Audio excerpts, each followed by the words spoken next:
سامعین، مخاطبین، ناظرین، حاضرین، جیسا کہ آپ تمام حضرات بخوبی واقف اور آشنا ہے کہ سوالات و جوابات کے سلسلے اور تقریبات کا انعقاد ہوتا ہے، اور آپ تک ہم یہ کوشش کرتے ہیں کہ اسلامی سوالات آپ تک پہنچائے، اس کے جوابات آپ تک پہنچائیں، تاکہ آپ بھی ایسے سوالات و جوابات سے روشناس ہو اور بہرابر ہو۔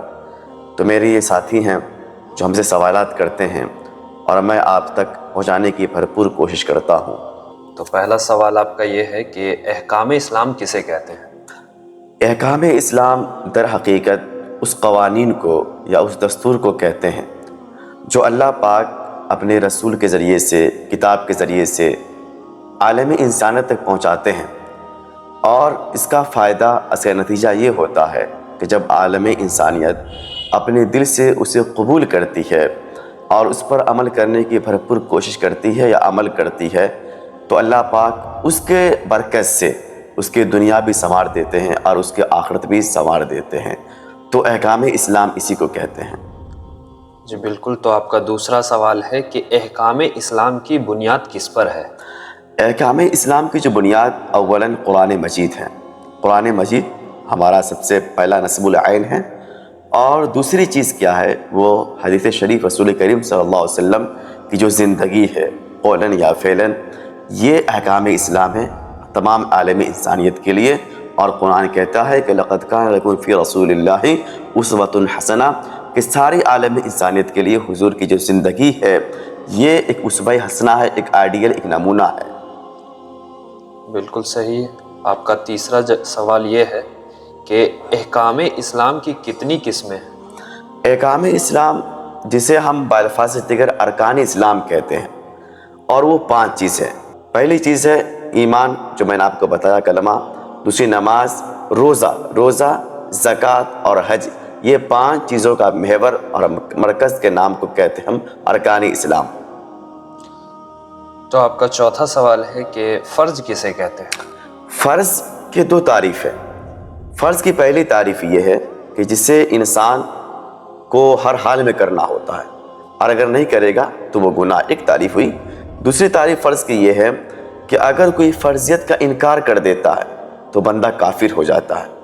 جو فرضیت کا انکار کر دے وہ کافر ہو جاتا ہے۔ نماز کے طور پر، مثال کے طور پر نماز ہے، نماز کے فرضیت کا اگر کوئی انکار کرے تو وہ کافر ہو جاتا ہے، اور اگر فرضیت کا انکار نہ کرے، نماز نہ پڑھے تو دوسری چیز ہے، لیکن جب وہ فرضیت کا انکار کر دے گا تو وہ کافر ہو جائے گا۔ تو آپ کا 5واں سوال ہے کہ واجب کیا ہے؟ واجب اسے کہتے ہیں جس کا کرنا لازمی ہے، ضروری ہے، لیکن وہ درجے میں فرض کے نیچے ہوتے ہیں، اسی کو واجب کہتے ہیں۔ جیسے مان لیجیے وطر جو واجبیت ہے لیکن فرض سے نیچے ہے۔ جی۔ آپ کا 6واں سوال یہ ہے کہ سنت کسے کہتے ہیں؟ سنت اسے کہتے ہیں جو نبی کی زندگی سے قولاً اور فعلاً ثابت ہو۔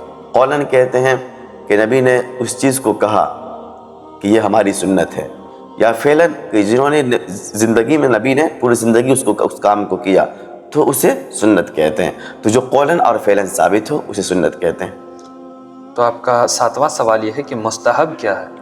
مستحب اس عمل کو کہتے ہیں کہ جس کا کرنا ثواب ہے، اور اگر نہ کرے تو کوئی مواخذہ نہیں، کوئی گناہ نہیں ہے۔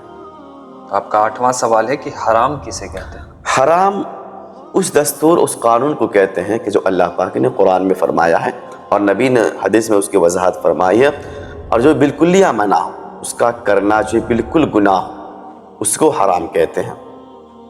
تو آپ کا 9واں سوال یہ ہے کہ مکروہ کیا ہے؟ مکروہ آپ دیکھیں کہ مکروہ کہتے ہیں ناپسندیدہ چیز کو، جسے اللہ کے نبی نے ناپسند فرمایا، اللہ نے ناپسند فرمایا۔ اور مکروہ کی 2 قسمیں، مکروہ تنزیہی اور مکروہ تحریمی۔ مکروہ تحریمی جو بالکل حرام کے قریب ہو، جسے بالکل نہیں کرنا ہے، اور مکروہ تنزیہی جو حلال کے قریب ہو، اسے کر بھی سکتے ہیں، اور اگر نہ کریں تو بہتر ہے۔ آپ کا 10واں سوال اور یہ آخری ہے کہ مباح کیا ہے؟ مباح آپ یوں سمجھ لیجئے کہ جیسے جس کا کرنا ثواب ہے، نہ کرنا کوئی گناہ نہیں۔ مثال کے طور پر کھانا مباح ہے، پینا مباح ہے، سونا مباح ہے، اور اگر آپ نہیں کھائیں گے تو کوئی گناہ نہیں ہے، اور کھا لیں گے تو آپ کو فائدہ ہے۔ تو کرنے میں ثواب ہے، نہ کرنے میں کوئی گناہ، کوئی نقصان نہیں ہے، اسے مباح کہتے ہیں۔